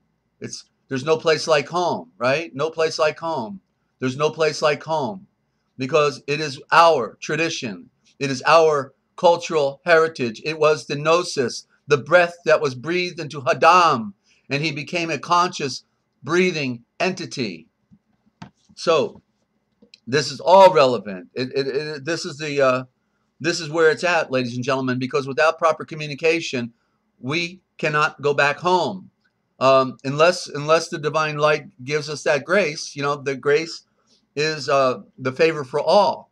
because the divine grace wants people to be saved, wants people, but because of the blindness and their blind action, especially, not it's bad enough being blind, but then our behavior is improper in many respects, and therefore that is what prevents us from transcending and seeing clearly. We are caught up in the illusion, caught up in the haze of the darkness. Okay, so we have to come to the light, and then we see clearly. The closer we get to the light, the more better we can read. That's what I have to do right here. Turn on the light. So we're in the last section of chapter 2 now, getting ready to go into book 3. It's very short. Then I'll do one chapter out of the original gospel. Okay, so this is called the beginning of the last Judean war against Rome. I don't think it was a war at all. I think it was a rebellion, and then they were all surrounded in their citadel Jerusalem, and they were starved to death. That's not quite a war, is it? I think Bolshevik is giving them too much credit here.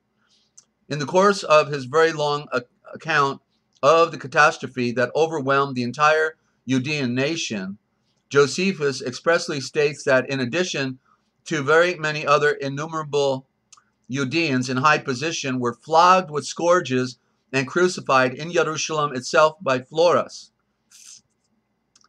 That's Judean War, page 140. Florus was procurator AD 64 through AD 66, so just prior to the siege by Vespasian, okay?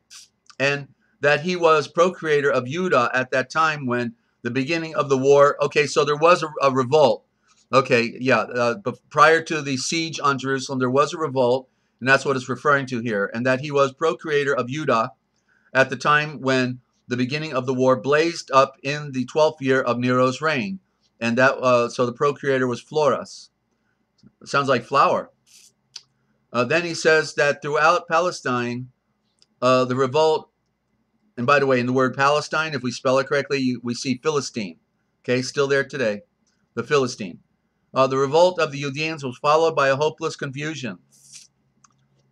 And actually, it was Josephus who was a part of that revolt. But then he went over to the side of Vespasian. He realized that working with Rome was far better than rebelling against Rome, and he sold out his own people. Okay, so Philistine revolt of the Judeans was followed by a hopeless confusion, and that on every side the members of the nation were mercilessly destroyed, as if they were enemies, by the inhabitants of the various cities. The cities could be seen full of unburied corpses, the dead bodies of the aged flung down alongside those of infants, women without a rag to conceal their nakedness, and the whole province full of indescribable horrors. Even worse than the atrocities continually committed were the threats of terror to come. Such is the account of Josephus, and such was the plight of the Judeans. That's Judean War, page 156. So now we're into book 3, and when we get into it, we will be reading Vespasian to Trajan, the distribution and writings of the Malachim, the royal messengers, aka apostles, and their successors, enemies within the church, the circle of the pure called out ones, and their persecutions, countries evangelized by the Malachim, the royal messengers, the first bishop of Rome, apostolic epistles and apostles, first successors. Okay, so that'll be coming up tomorrow.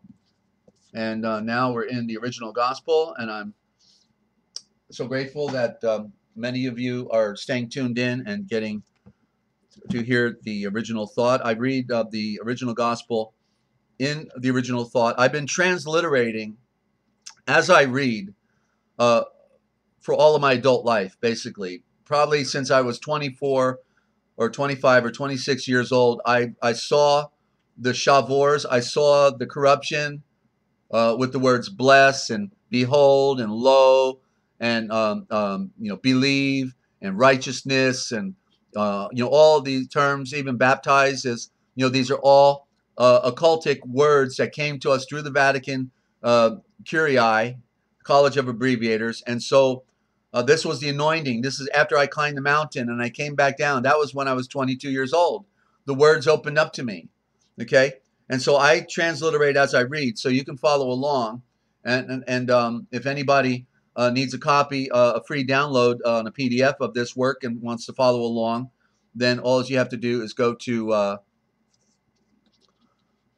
therealpublicradio.net /original_gospel.html, therealpublicradio.net /original_gospel.html, and then go down to the bottom and you'll see a PDF download, and you can follow that way. Or if you click on the book, it'll take you to Amazon and you can get the 1919 reprint, okay, 1919, and follow along. It's a wide margin. It's a classic, okay. So we're in chapter 28. Let me just turn off that air now. It's getting a little cool.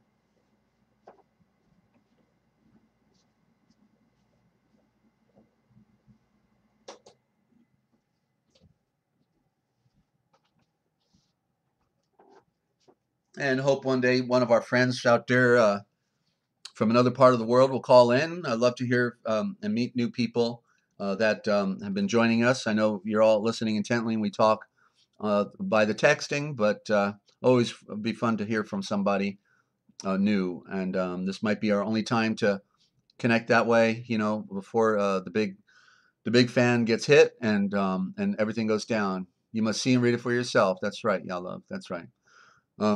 So Kaftor 28, Benares. Now Yeshua, again, for anybody who's new, has gone to India since he was age 14. That's when he became an adult, and he says, "I'm leaving town.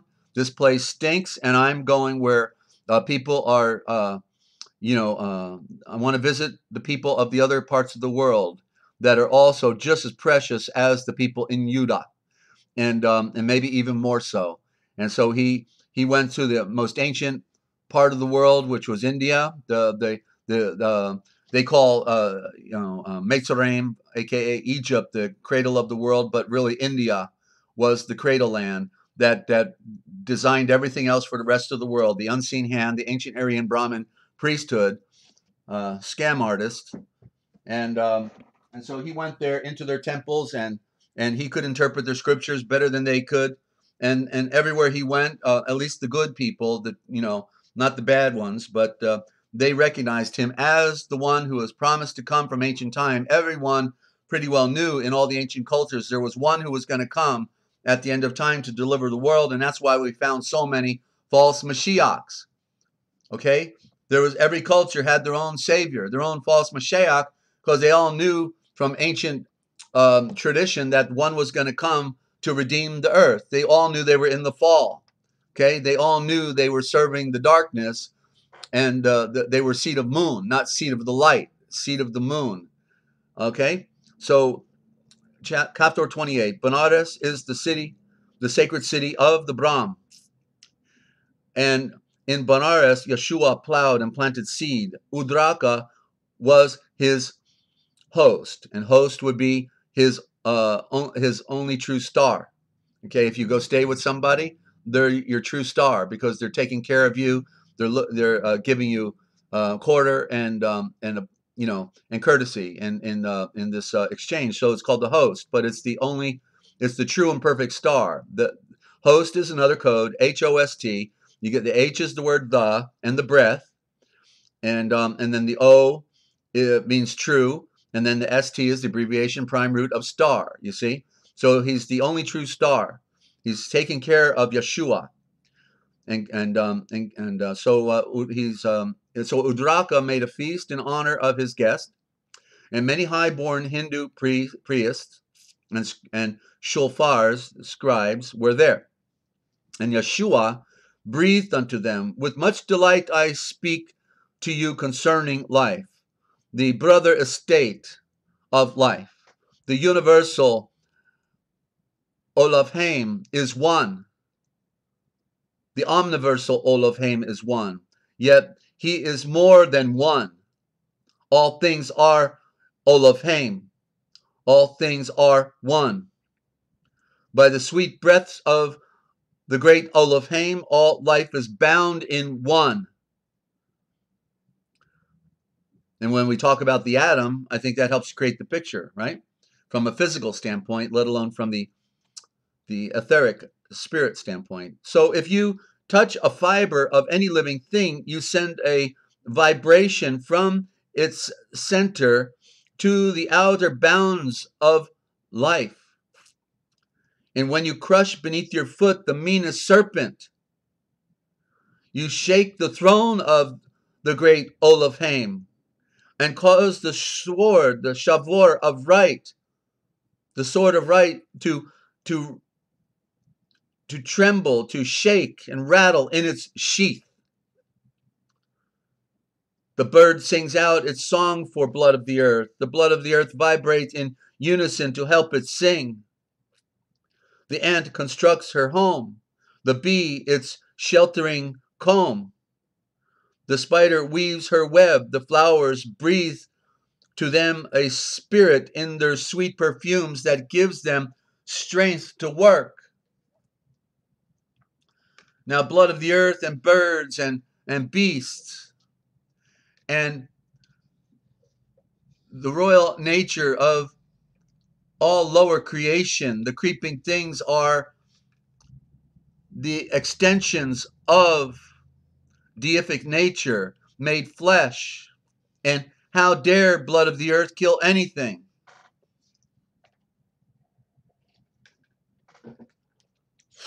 Excuse me. It is cruelty that makes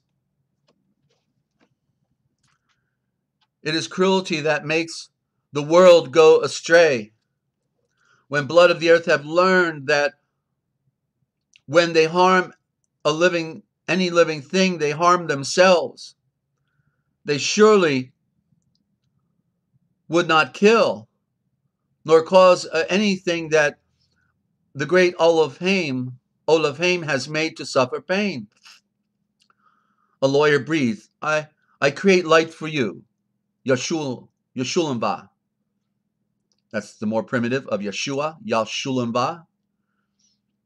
Actually means the knowledge of the serpent that goes round. Tell, who is this Olofheim that you spark about? And because we don't have the original, we don't know if it's Yalvohe or Olofheim. In the context prior, it seemed appropriate, but here it could be, we don't know this Yalvohe, who is the great Olofheim that you spark about, because, they are one. But Yalvohe is the essence, the spirit, the etheric spirit, whereas Olofheim is that which we see in the great light. Okay. And so who is this Yalvohe? Who is the great Olofheim that you spark about? Where are his Amen Kolnun, the priest, his temples and his shrines? And Yeshua breathed. Yalvohe, who is the great Olofheim I spark about, is everywhere. He cannot be surrounded with walls, nor hedged about with boundaries of any kind. All people pay homage unto Yalvohe, who is the great Olofheim, the one, but all the people do not see him the same way. The omniversal, universal Olofheim is the wisdom of wise judgment, of perfect will and trevain love. Trevain love. All blood of the earth do not see the Treyun Olofheim. One sees him as the Olofheim of power. Another sees him as the Olofheim of thought, intellect. Another sees him as the Olofheim of trevain love. A blood of the earth's ideal is his Olofheim. And so, as blood of the earth unfolds, his Olofheim unfolds with him. Blood of the earth's Olofheim today, tomorrow, is not his Olofheim. The nations And I'll just read that in the, in the literal that is typed here. A man's ideal is his God. And so as man unfolds, his God unfolds. Man's God today, tomorrow is not God.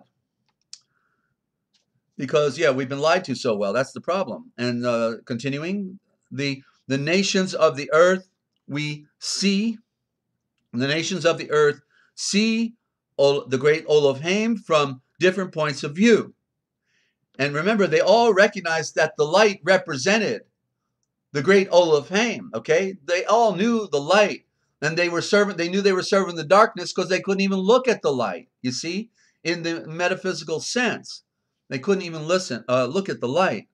And there were tribes acknowledging it specifically. I saw that in documentaries years ago, okay? And even in writings, okay?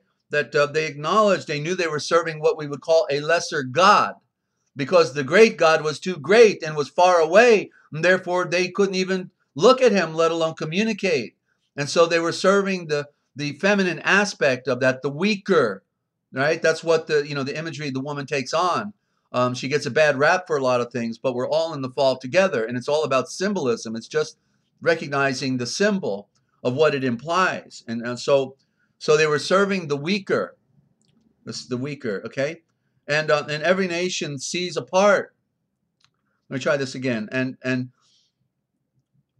blood of the earth names the different parts of Elohim that he sees. And this to him is all Elohim that he sees. And every nation sees a part of Elohim. And every nation has a title for Elohim. You Brahmin call him Parabrahm. In Mitzrayim / Egypt, he is Thoth, synonymous with the word thought. And Zeus is his title in Greece, and Yavohe is his title in Israel. But everywhere he is the causeless cause, the rootless root, from which all things have grown. And when blood of the earth become afraid of Elohim, the great fire of light, and take him for an enemy, they dress up other blood of the earth in fancy garments and call them Amen Kolnun, priests, and charge them to restrain the wrath of Elohim by creating more light. And when they fail to win his favor by their creation of light, prayer, to buy him off with sacrifices of animals or birds, innocent creatures. And when blood of the earth sees the great Elohim as one with him, as a father Elohim, he needs no middleman, no Amen Kolnu, no priest to intercede for him. He goes straight up to the one of the many and breathes, my father Elohim, my great father. And then he lays his hands upon Elohim's own hand, and everything is as it should be. And this is Elohim. You are each one. And I just want to add, that's why there was all these different names for the Savior, you see? But that's okay, because the Great Spirit would communicate with anyone that had a heart that was purified, and then they would ultimately have to come out of that false tradition, of course, because they saw the light. They saw the truth, you see? And that's what's been going on from the beginning. And you are each one a Kolnun. And just for yourself, you are your own Kolnun priest for yourself, and sacrifice of blood, spilling of blood, Elohim does not desire. Just give your life in sacrificial service to all of life, and Elohim will be pleased. Serve others. When Yeshua had thus breathed the he stood up, and the people were astonished, and then debated among themselves. Some breathed, he is inspired by the only true anointed Brahm, the breath of the wind and fire. And others breathed, he is insane. And others breathed, he is possessed. The eye he sparks as the adversary sparks. But Yeshua did not stay. And among the guests was one, a tiller of the soil, a generous soul, and seeker after truth, who loved the shavors, the words that Yeshua sparked, and Yeshua went with him, and in his home he stayed.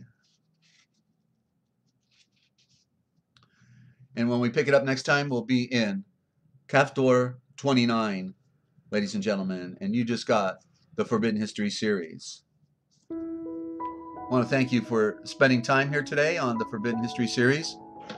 I hope you, I know most of you are breathing very deeply, and you are getting it, and that's really exciting to me, you know, because it's been taking a lifetime just to be able to bring it right here, right now, on the Forbidden History series.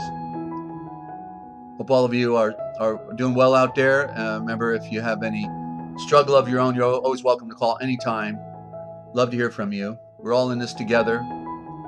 We got a psychopathic world coming against us, destroying our world. The clock is ticking, and the midnight hour is here, ladies and gentlemen. So in the meantime, we'll keep making sense out of and making lemonade out of lemons, and hoping to help our friends at the same time, all right? And just don't forget, if you want to know the future, then you need to look for the Forbidden History right here, twice a day, 9 p.m. and 9 a.m. Eastern Time on the RealPublicRadio.net, Free America Radio Network. It's what they didn't want you to know that we tell right here. I'm Desert Owl, thanking you for tuning in, and I'll look for you this evening. Peace and love always, everybody. And thank you, Y'all Love and Ninja, Lydia. Good to have all of you. You're my very special friends, and I'm so honored to know all of you. Okay, and I'm here for you, and as you're here for me, you're my big inspiration, all of you. And we all want to live forever, and it'll be the greatest work we've ever done on this planet to transcend this world. And it's going to take every ounce of our being. Love Him with all of your heart, with all of your mind, with all of your being. There's room for nothing else, ladies and gentlemen. There you are, Mew Mew. Hola.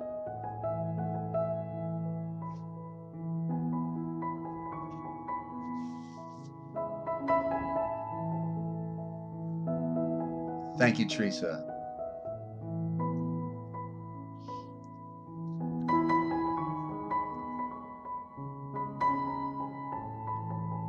So many hearts.